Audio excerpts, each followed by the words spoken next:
Buenas noches, hoy estaremos hablando de los dividendos.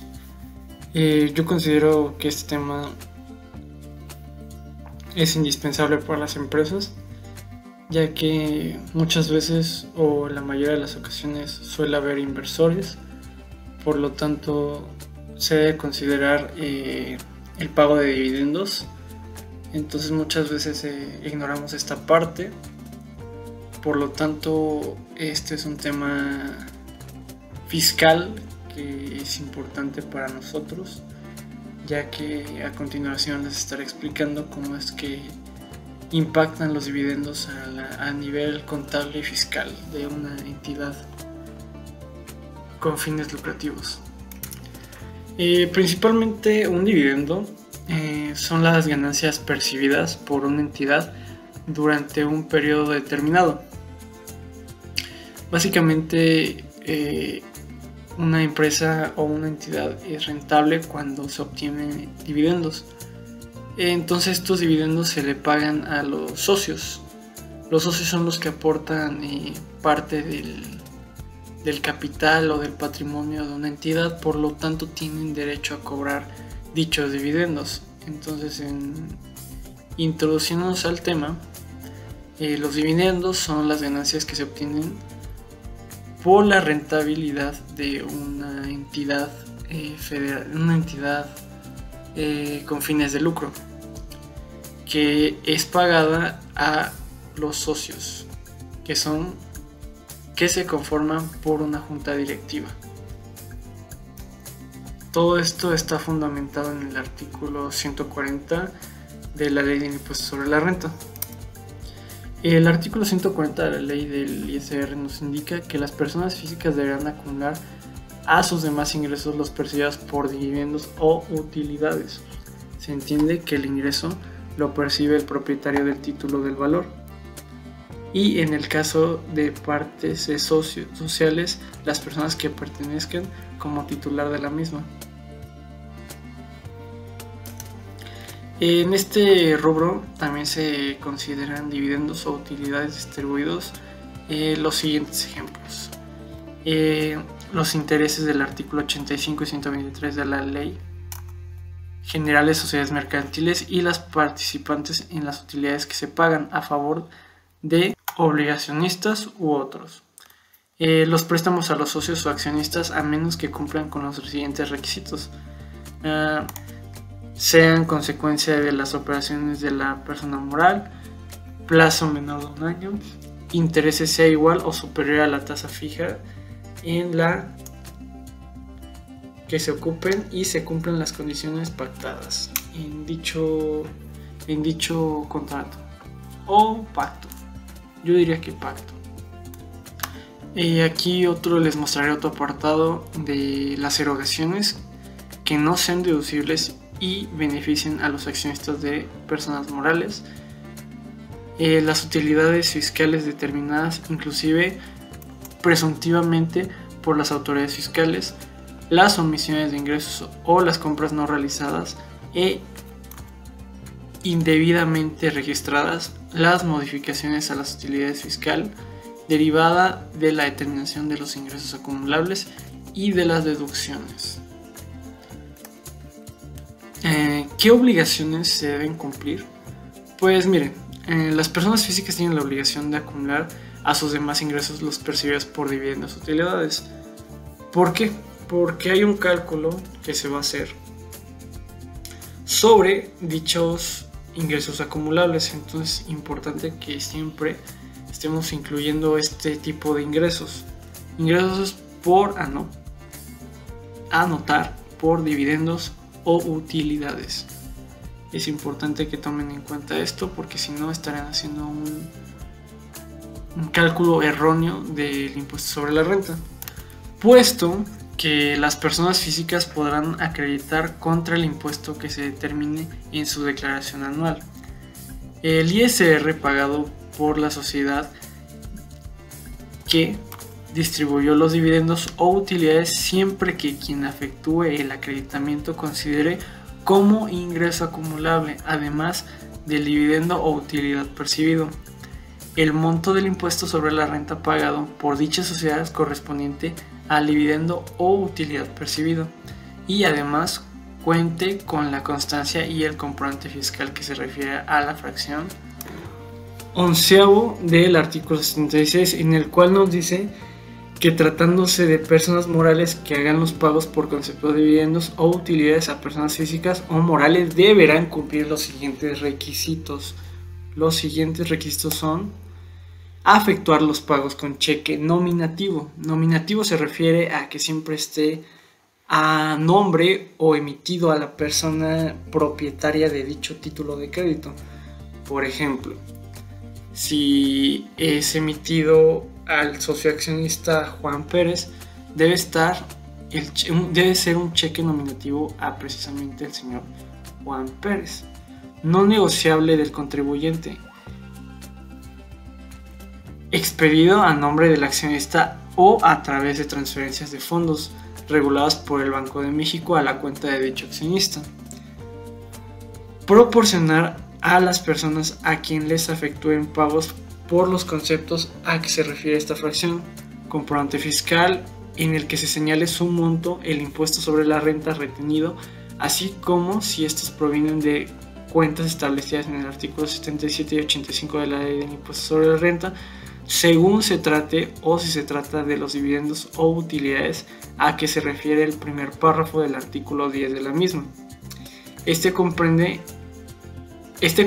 se entrega cuando se pague el dividendo o la utilidad. Es importante que se compruebe de forma legítima que dicho monto fue erogado a la cuenta del accionista. Para efectos del impuesto pagado por la sociedad se determinará aplicando la tasa del artículo 9 de la ley. De esta ley, al resultado se le multiplicará el dividendo o utilidad percibido por el factor 1.4286.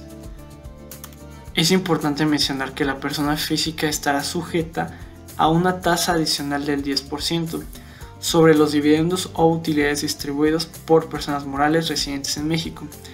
Estas últimas estarán obligadas a retener el impuesto cuando distribuyan dichos dividendos o utilidades y los entenderán conjuntamente con los pagos provisionales del periodo al que corresponda. El pago realizado conforme a este párrafo será definitivo. En los supuestos de erogaciones no deducibles, el impuesto que se retenga, la persona moral se enterará a más tardar en la fecha en la que se presentó o debió presentarse la declaración del ejercicio correspondiente. Entonces se dan cuenta, los dividendos en México tienen una tasa adicional del 10% a las utilidades y distribuidos por las personas morales residentes en México. Entonces es importante que tomen en cuenta estas estas regulaciones emitidas por el gobierno. Hay que acatarlas y simplemente pagar en tiempo y forma para no tener problemas. ¿Cómo es que se realizan los pagos provisionales? Pues muy simple. Se efectuarán pagos provisionales mensuales a cuenta del impuesto del ejercicio, a más tardar el día 17 del mes inmediato posterior a aquel al que corresponde el pago mediante la declaración que presentarán ante las oficinas autorizadas del gobierno. Y aquí dejo una fórmula de cómo es que se deben hacer los pagos provisionales. El pago provisional se determina restando de la totalidad de los ingresos obtenidos en el periodo, comprendiendo desde el inicio del ejercicio y hasta el último día del mes al que corresponde el pago. Las deducciones autorizadas en esta sección correspondientes al mismo periodo y en la participación de los trabajadores en utilidades PTU de las empresas pagadas en el ejercicio, en los términos del artículo 123 de la Constitución Política de los Estados Unidos Mexicanos, y en su caso las pérdidas fiscales ocurridas en el ejercicio anterior que no se hubieran disminuido. La fórmula consiste en ingresos del periodo más ingresos de meses anteriores igual a ingreso acumulable por nuestro coeficiente de utilidad fiscal estimada, dándonos un porcentaje de ISR igual al multiplicándolo por el impuesto ISR, dándonos un pago provisional del periodo menos pagos provisionales anteriores. En enero hay un problema, ya que se está tomando en cuenta el de diciembre, así que hay que tener cuidado. ISR por pagar del mes, ISR que se dejó a pagar, tasa de recargo si es que existe alguna, y pago provisional actualizado. Este tipo de fórmulas las hemos visto en muchas ocasiones a lo largo de nuestra carrera, por lo menos como fiscalista. El resultado que se obtenga conforme al párrafo anterior se le aplicará la tarifa que se determine de acuerdo a lo siguiente.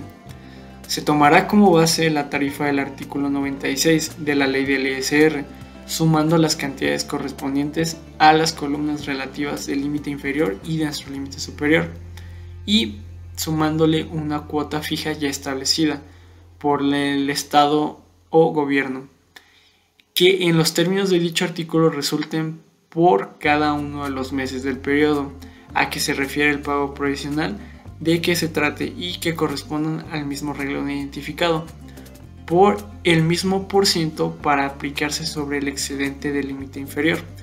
Las autoridades fiscales realizarán las operaciones aritméticas previstas en este párrafo para calcular la tarifa aplicable y la publicarán en el Diario Oficial de la Federación, DOF, contra el pago provisional determinado conforme a este artículo.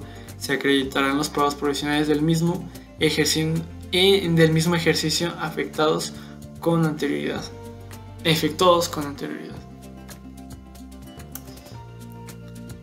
Aquí ya pasamos directamente al pago definitivo y algunas retenciones. Pues básicamente las personas físicas que residentes en el país que cambien su residencia durante un año de calendario a otro país considerarán los pagos provisionales afectados como pagos definitivos del impuesto. En este caso, si tú te vas a otro país, ya no tendrías el privilegio de pagar mes con mes un pago provisional, simplemente tienes que hacer un pago definitivo del impuesto. Una persona moral que distribuya dividendos tiene la obligación de retener el impuesto y reportar en el pago provisional que corresponda al pago de estos. Este pago se considera definitivo. Es importante aclarar que se realizará una retención del 10% a las utilidades que hayan sido generadas en el ejercicio fiscal de 2014, ya que por simple retroactividad no se puede considerar este tipo de modificación a la ley. Por lo tanto, queda previsto que todo lo posterior al año 2014, si las utilidades fueron generadas antes del 31 de diciembre de 2013, no serán retenciones por estas. Básicamente hay que hacer dos papeles de trabajo en los cuales se aclare que todo lo que se trabaje antes del 31 de diciembre de 2013 no tendrá una retención, pero en ese mismo periodo, y entrando en vigor el 2014, se hará una retención del 10%. Les comento, es simple retroactividad, por lo tanto se debe respetar que antes de este año no se cobran retenciones. Por lo tanto, con este tipo de clientes se debe tener una atención muy detallada, ya que se debe trabajar con dos papeles de trabajo. El ingreso piramidal, según nos indica el artículo 10 de la ley del ISR, se debe aplicar a una tasa de persona moral y el factor sobre los dividendos que distribuyan cuando no deriven de la CUFIN. Las personas morales que distribuyan dividendos o utilidades deberán calcular y enterar el impuesto que corresponda. Se deberá multiplicar por el factor de 1.4286 y el resultado se le aplicará a la tasa del 30%, según el artículo 9 de la ley del ISR. Aquí un pequeño ejemplo de cómo es que se debe determinar dicho ISR: dividendos o ganancias por nuestro factor de 1.4286 por la tasa de ISR. Esto nos da un subtotal multiplicándolo por la tasa de ISR para personas morales del 30%, dando un ISR por pagar de 428.58. Al dividendo se le aplicará el factor. El resultado de este se dará un subtotal, el cual se multiplicará por el 30% de la persona moral y nos dará un resultado de ISR. En el otro caso, en la determinación de ingreso acumulable, el ingreso acumulable será el resultado de sumar el dividendo con el ISR. Es una operación muy sencilla y clara. Dividendos derivados de la CUFIN. El artículo 77 de la Ley del Impuesto sobre la Renta es claro. Menciona que la CUFIN es obligatoria para quienes tributen como persona moral. La CUFIN sirve para llevar un control de las utilidades que ya pagaron impuestos en la empresa. Por lo tanto, estas utilidades no gravarán un impuesto adicional para los accionistas al momento de repartirlas, porque ya fueron pagadas, entonces hay que evitar la doble tributación, este tipo de errores. La OFIN está establecida en el artículo 77 de esta ley, que es un indicador que determina la utilidad o resultado de una empresa o persona moral, luego de aplicar el ISR, partidas no deducibles del artículo 28 y otros apartados establecidos en la ley. Aquí una pequeña fórmula. Resultado fiscal del ejercicio anterior, ISR pagado menos partidas no deducibles, ISR acreditable en el ejercicio por pago de dividendo que no provienen de CUFIN entre la cantidad de 0.4286, damos como resultado la OFIN del ejercicio. Aquí hay igual otro ejemplo para determinar la CUFIN, un método más pragmático. Sería la utilidad fiscal neta más la CUFIN del ejercicio anterior actualizada. Es importante que se actualice porque si no nos daría un resultado erróneo.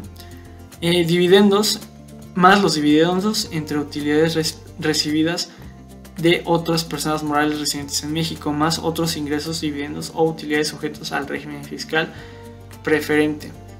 Importe de dividendo o utilidades pagados.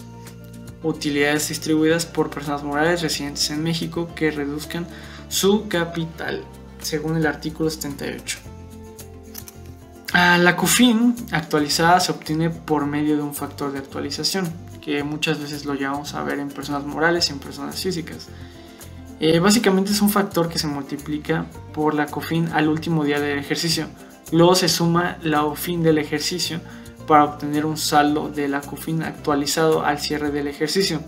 Cuando la utilidad que se distribuye no proviene de la CUFIN, se causa el propio impuesto corporativo, que es la tasa 10 que les había comentado, que entra en vigor a partir del 2014, al momento de la distribución. El artículo 140 y 164 de la ley del ISR rigen el impuesto al repartir dividendos, siendo aplicable al primer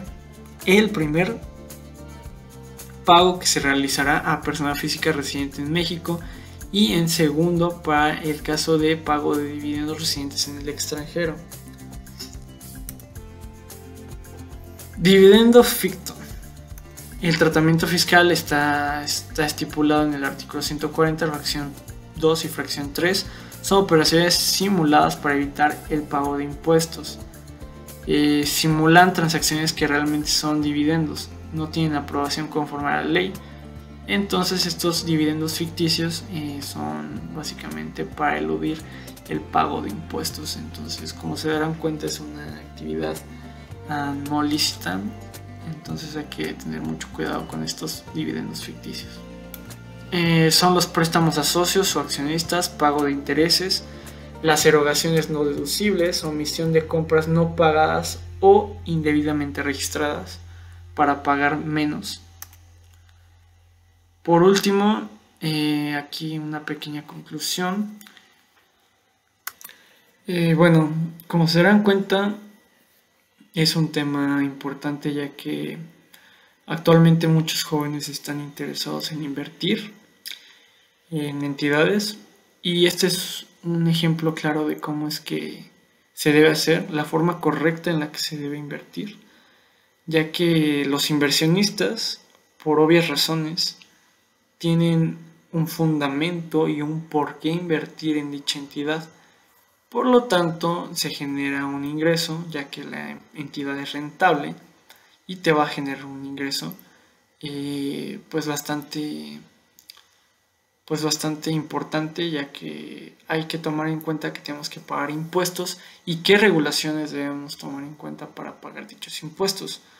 Entonces considero que mi aportación de este tema es impulsar a la sociedad a que pues inviertan de forma adecuada sus ingresos. Todo esto fundamentado en el artículo 140 de la ley del ISR, que estudiaron los requisitos que deben cumplir las personas físicas que reciban ingresos por dividendos, así como el cálculo de ISR, cuando deriven de COFIN, y cuando no derivan de esta se hace la relación con los artículos 9, 10 y 11 de la ley del ISR. Por mi parte sería todo y agradezco la atención. Nos vemos después. Buenas noches. Espero hayan disfrutado este video.